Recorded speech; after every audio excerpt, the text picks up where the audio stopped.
मेरा नाम अजीत है। मैं एक मैकेनिकल इंजीनियर हूँ। मैं स्वभाव से बहुत ही रिजर्व हूँ।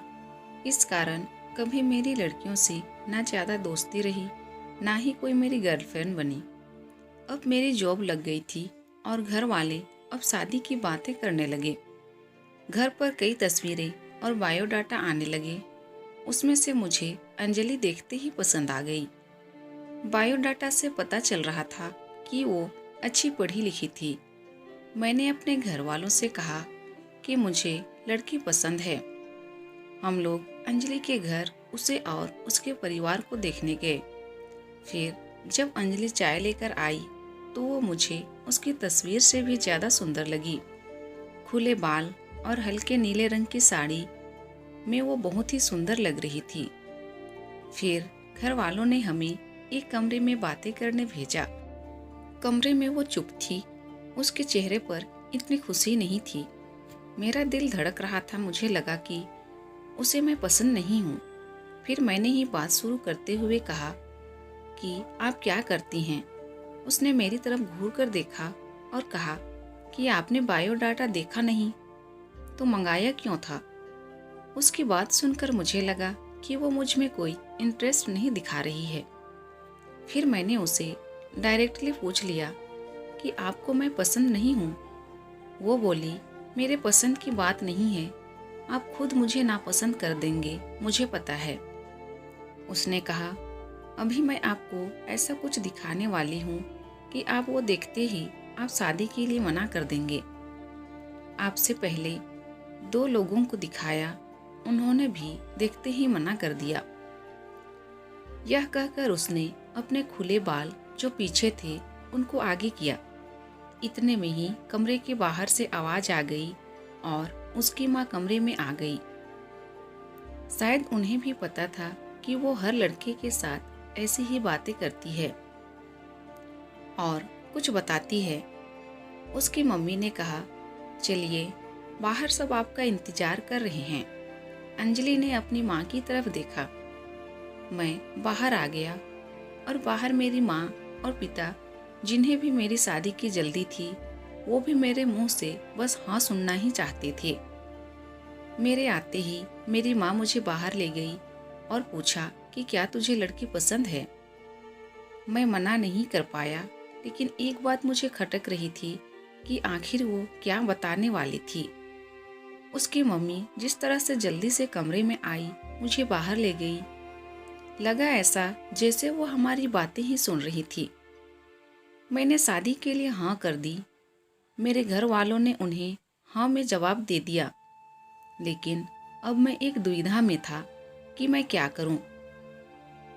मैंने उससे बात करना चाहा। मैंने उससे नंबर नहीं मांगा था। मैंने अपनी मम्मी को कहा कि आप बात करें और उसका नंबर ले लें। मम्मी ने अंजलि की मम्मी से फ़ोन पर बात की और अंजलि का नंबर मांगा, लेकिन उन्होंने यह कहकर मना कर दिया कि अंजलि का फ़ोन अभी खराब है। मम्मी यह भी कह रही थी कि वो लोग शादी के लिए जल्दी कर रहे हैं। इन सब बातों से मेरे मन में कुछ अजीब सवाल आने लगे। एक शाम जब मैं ऑफिस में था, तब मुझे एक अननोन नंबर से कॉल आता है। फ़ोन रिसीव किया तो अंजलि थी। वो बोली कि मम्मी ने मेरा फ़ोन ले लिया है। मैं कुछ बहाना करके अपनी फ्रेंड के रूम पर आई हूँ। उसी के नंबर से फ़ोन कर रही हूँ। क्या तुम मुझे अभी मिल सकते हो? मुझे वैसे भी उससे मिलना था। अंजलि के बताए एड्रेस पर मैं जल्दी से पहुंचा। वो उसकी फ्रेंड का रूम था। मैंने जाते ही पूछा, उस दिन की बात अधूरी रह गई थी और तुम्हारी मम्मी तुम पर नज़र क्यों रख रही थी? अंजलि बोली, मैं तुम्हें कुछ दिखाना चाहती हूँ, उसके बाद तुम्हारे सारे सवालों के जवाब मिल जाएंगे। अंजलि आज भी बाल खोलकर आई थी। वो पीछे मुड़ी और अपने खुले बालों को पीठ से आगे की ओर किया। तब मुझे पता चला कि वो क्या दिखाना चाहती थी। उसकी गर्दन पर एक टैटू था, सुयस नाम का। अंजलि बोली कि मैं एक लड़के से प्यार करती थी और हम दोनों शादी भी करना चाहते थे। मैंने उसी के नाम का टैटू करवाया था। यह बात मैंने अपने घर वालों को भी बताई थी और वो तैयार भी हो गए थे। लेकिन सुयस ने मुझे चीट किया।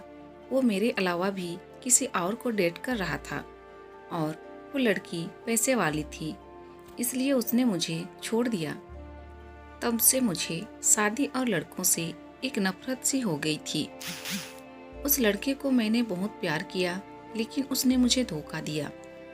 तुमने पहले भी 2 लड़कों को मैंने टैटू दिखाया और उन्होंने सच जानकर शादी के लिए मना कर दिया। मम्मी इसलिए मुझ पर नज़र रख रही है कि मैं तुम्हें भी कहीं सच न बता दूं। लेकिन मैं लड़कों की तरह नहीं हूँ। मैं नई जिंदगी की शुरुआत सच के साथ करना चाहता हूँ। मैं सुनकर सोच में पड़ गया कि जिसको प्यार मिलता है उसे प्यार की कद्र नहीं होती। आखिर इतनी प्यार करने वाली लड़की को कैसे कोई धोखा दे सकता है। मैंने कहा कि मुझे तुम्हारे पास्ट से कोई मतलब नहीं है, लेकिन मैं चाहता हूँ कि मुझे भी तुम उतना ही प्यार करो जितना उस लड़के को करती थी। अंजलि को यह उम्मीद नहीं थी। उसे लगा था मैं भी उससे शादी के लिए मना कर दूंगा। मेरी बात सुनकर उसने इतने दिनों के दबाए आंसू बहने लगे। मेरी शादी अंजलि से हो गई और मैं अपने आप को बहुत खुशकिस्मत मानता हूँ कि मुझे अंजलि जैसी सच्ची और प्यार करने वाली लाइफ पार्टनर मिली है।